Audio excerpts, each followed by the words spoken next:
আলপনার বাবা BSF a service করে আর আলপনা নিজে দেশমাতাকে সেবা করার জন্য ও বিএসএফ হতে চায়। আর মাত্র আমরা 5 জন স্টুডেন্টকে নিতে পারবো। জয় হিন্দ বন্ধুরা, আশা করি আপনারা ভালো আছেন। আমি আপনাদের বন্ধু এক্স সোলজার ফিরদৌস মন্ডল। 11 এবং 12 এর একাডেমিক পড়াশোনার সাথে সাথে গভর্নমেন্ট সার্ভিসের জন্য অর্থাৎ ডিফেন্সের জন্য Indian army, navy, air force, BSF, CISF, CRPF, SSB, ITBP, Assam rifle, NIA, SSF, state police, Kolkata police, আবগারি পুলিশ, ট্রাফিক পুলিশের জন্য আমরা ইন্ডিয়ান আর্মির তৈরির জন্য বাচ্চাদেরকে রেডি করছি। আপনারা জানেন ভারত এবং পাকিস্তানের মধ্যে একটা দ্বন্দ্ব শুরু হয়ে গেছে। সেই সূত্রে ভ্যাকান্সি গভর্নমেন্ট অনেক বেশি বার করবে, কেননা যে সকল সেন্টারে ট্রেন্ড সোলজার আছে সেখান থেকে ওই সকল সোলজারকে রিপ্রেজেন্ট করবে নতুন এই সোলজারগুলো। তো সেই জায়গা থেকে দাঁড়িয়ে আমরা সবসময় বাচ্চাদেরকে রেডি করছি আর আমরা রেডি আছি। তোমরা রেডি আছো তো? সেই জায়গা থেকে দাঁড়িয়ে সরকার যখন আমাদের সিগন্যাল দেবে আমরা সবাই চলে যাব দেশমাতাকে রক্ষা করতে। আর আমার এই 11 এবং 12 এর পড়ার সাথে সকালে গ্রাউন্ড এবং সারাদিন ওদেরকে আমরা একটা এডুকেশনের মধ্যে নিয়ে আসছি। আনন্দের সঙ্গে বলছি 45 জন স্টুডেন্ট এই কোর্সে অ্যাডমিট হয়ে গেছে। আজকের বেশ কিছু স্টুডেন্ট আমাদের সামনে দাঁড়িয়ে আছে, তাদের সঙ্গে অল্প কয়েকজনের সঙ্গে আমি পরিচয় করে নেব, কার কোথায় বাড়ি সেটা জেনে নেব। তো সর্বপ্রথম মা, তোর নাম কি? আলপনা সিংহ। কোথায় বাড়ি? উত্তর দিনাজপুর। আচ্ছা, আলপনার জন্য সবাই একটা হাততালি দাও। কারণ বলি, আলপনার বাবা বিএসএফ এ সার্ভিস করে আর আলপনা নিজে দেশমাতাকে সেবা করার জন্য ও বিএসএফ হতে চায়। সবাই জয় হিন্দ, জয় হিন্দ, জয় হিন্দ, জয় হিন্দ। ভারত মাতা কি জয়, ভারত মাতা কি জয়। যাই হোক, এইরকম বীর সন্তান যেন আমাদের প্রত্যেকের ফ্যামিলিতে তৈরি হয়। বাবা দেশের জন্য সেবা করছে, মেয়ে অনেক ভালো রেজাল্ট আছে, সে চাইলে অন্যভাবে ডাক্তার, ইঞ্জিনিয়ার বা আদার্সে যেতে পারত, কিন্তু ও নিজে সেনাবাহিনীতে আসতে চায়। এইরকম জাজবা যাদের আছে তাদেরকে অবশ্যই স্যালুট করা উচিত। চলো, ওর জন্য আরেকবার হাততালি দাও। তোমার নাম কি? এমডি নাইমুদ্দিন শেখ। কোথায় বাড়ি? মুর্শিদাবাদ। মুর্শিদাবাদ কোন ব্লক? বহরমপুর। বাবা কি করেন?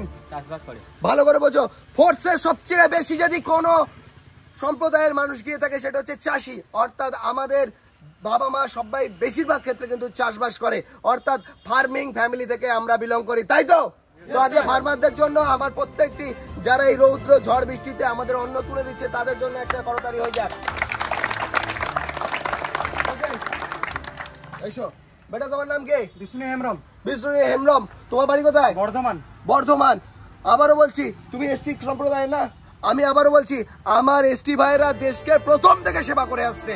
যেদিন ইংরেজরা আমাদেরকে করায়ত্ত করে রেখেছিল, পরাধীন করে রেখেছিল, সেদিন কিন্তু নেতৃত্ব দিয়েছিল সেই বিরসা মুন্ডা থেকে শুরু করে আমরা অনেক আন্দোলন দেখেছি।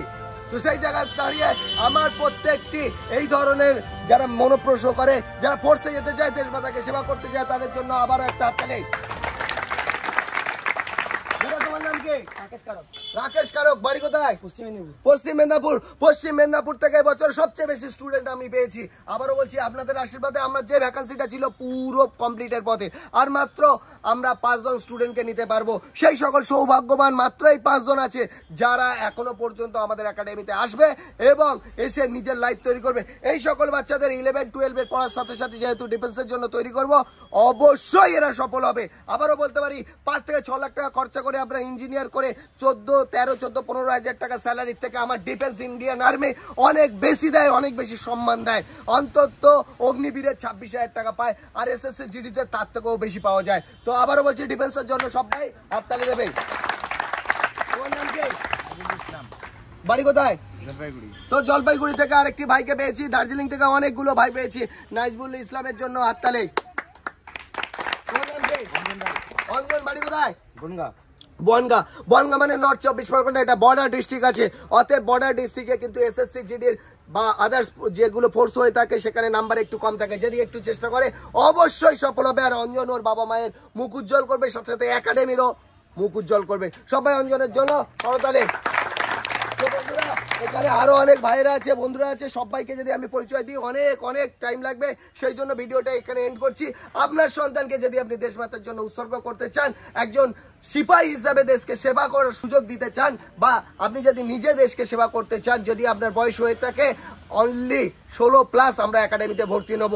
আবারও বলছি, মাধ্যমিক এবারে যারা পরীক্ষা দিয়েছে, যারা 11-এ উঠবে তাদের নেব, যারা উচ্চ মাধ্যমিক পাস করে আছে, যারা গ্র্যাজুয়েশন পাস করে আছে কিন্তু বয়স আছে যাদের, তাদের অবশ্যই নেব।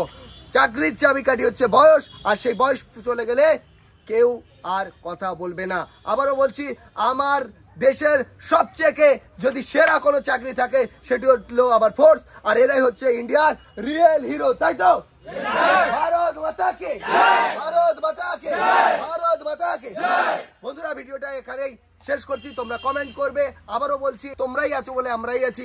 আবার বলছি, আমার ভালোবাসা থাকবে, আর দেশমাতাকে সেবা করার জন্য এই ভিডিওটা অবশ্যই যারা হচ্ছে 11 বা মাধ্যমিক দিয়েছে, উচ্চ মাধ্যমিক দিয়েছে, তাদের কাছে শেয়ার করবে, বেশি বেশি করে কমেন্ট করে জানাবে ভিডিওটা কেমন লাগলো। ধন্যবাদ। জয় হিন্দ, জয় ভারত।